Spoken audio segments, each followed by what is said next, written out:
FIFA সভাপতি Gianni ইনফান্তিনোকে ঘিরে যখন বিশ্ব ফুটবলে আস্থার সংকট, তখনই তার পাশে দাঁড়িয়েছে আর্জেন্টিনা, মেক্সিকো সহ ১৬টি দেশের ফুটবল ফেডারেশন। বিশ্বকাপের বাণিজ্যিক স্বত্বের একটি অংশ বিক্রির পরিকল্পনা নিয়ে তীব্র সমালোচনার মুখে পড়েছিলেন জিয়ান্নি ইনফান্তিনো। পরে সেই পরিকল্পনা বাতিল করলেও বিতর্ক থামেনি, বরং তার নেতৃত্ব নিয়ে প্রশ্ন উঠেছে। এমনকি পদত্যাগের দাবিও সামনে এসেছে। এর মধ্যেই আর্জেন্টিনা ইনফান্তিনোর নেতৃত্বে প্রশংসা করে সমর্থন জানিয়েছে। আর এখানেই ফুটবল প্রেমীদের মনে প্রশ্ন তৈরি হয়েছে। আর্জেন্টিনা ও ফিফাকে ঘিরে বিশেষ সম্পর্ক আলোচনা নতুন নয়। বিশেষ করে ২০২২ কাতার বিশ্বকাপের পর এই বিতর্ক আরও জোরালো হয়। অনেক সমর্থকের অভিযোগ ছিল, পুরো টুর্নামেন্টে আর্জেন্টিনা বেশ কয়েকটি গুরুত্বপূর্ণ রেফারির সিদ্ধান্ত সুবিধা পেয়েছে। কেউ কেউ আর্জেন্টিনাকে কমিটির দল বলেও ডাকতে শুরু করেন। ২০২২ বিশ্বকাপের কোয়ার্টার ফাইনালে নেদারল্যান্ডসের বিপক্ষে আর্জেন্টিনার ম্যাচটি এই বিতর্কের অন্যতম বড় উদাহরণ। ম্যাচটিতে স্প্যানিশ রেফারি আন্তোনিও মাতেও লাহোস মোট 18টি হলুদ কার্ড দেখান, যা বিশ্বকাপের এক ম্যাচে রেকর্ড সংখ্যক কার্ডের ঘটনা ছিল। ম্যাচের রেফারিং নিয়ে দুই দল থেকেই সমালোচনা আসে। শেষ পর্যন্ত আর্জেন্টিনা ট্রাইব্রেকারে জিতে সেমিফাইনালে ওঠে। আর্জেন্টিনার বিশ্বকাপ যাত্রায় পেনাল্টি নিয়েও ব্যাপক সমালোচনা রয়েছে।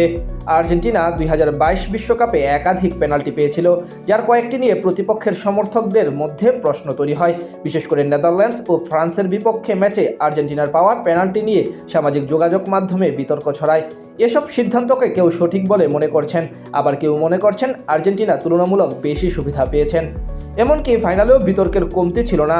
ফ্রান্সের বিপক্ষে ম্যাচে আর্জেন্টিনার পক্ষে দেওয়া পেনাল্টি, ম্যাচ পরিচালনা এবং কয়েকটি সিদ্ধান্ত নিয়ে আলোচনা হয়েছে। অন্যদিকে ফ্রান্সও ম্যাচে পেনাল্টি পেয়েছিল এবং শেষ পর্যন্ত ম্যাচটি ট্রাইব্রেকারে গড়ায়। ফলে ফাইনালে ঘটনাগুলোকে একতরফাভাবে ফিফার আর্জেন্টিনার পক্ষপাতের প্রমাণ বলা কঠিন।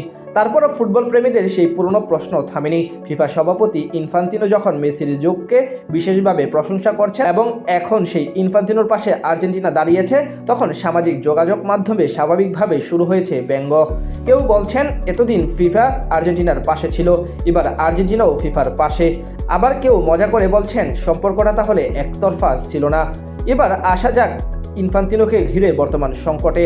মেক্সিকোর ফুটবল ফেডারেশন জানিয়েছে, ফিফার ২১১ সদস্য দেশের ভোট ছাড়া ইনফান্তিনোকে সরানো কোনো উদ্যোগ তারা স্বীকৃত দেবে না। আর্জেন্টিনার এএফএও গত এক দশকে ফিফার প্রশাসনিক কার্যক্রমের প্রশংসা করছে। একই সঙ্গে বিতর্কিত বাণিজ্যিক স্বত্ব বিক্রির প্রস্তাবে ভুল হয়েছে বলেও স্বীকার করেছে।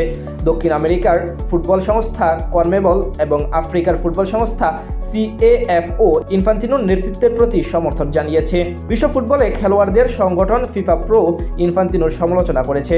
আগামী মার্চে মরক্কোয় অনুষ্ঠিত ফিফা কংগ্রেস ইনফান্তিনোর চতুর্থ মেয়াদের পুনর্নির্বাচনের বিষয়টি সামনে আসবে। এখন পর্যন্ত তার বিপক্ষে কোনো শক্তিশালী প্রার্থী আনুষ্ঠানিকভাবে সামনে আসেনি। ফলে ইনফান্তিনোর ভবিষ্যৎ শেষ পর্যন্ত নির্ধারণ করবে সদস্য দেশগুলোর ভোট।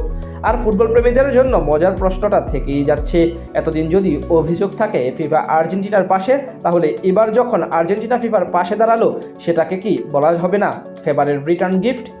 নাকি নিছকই ফুটবল রাজনীতির স্বাভাবিক সমীকরণ?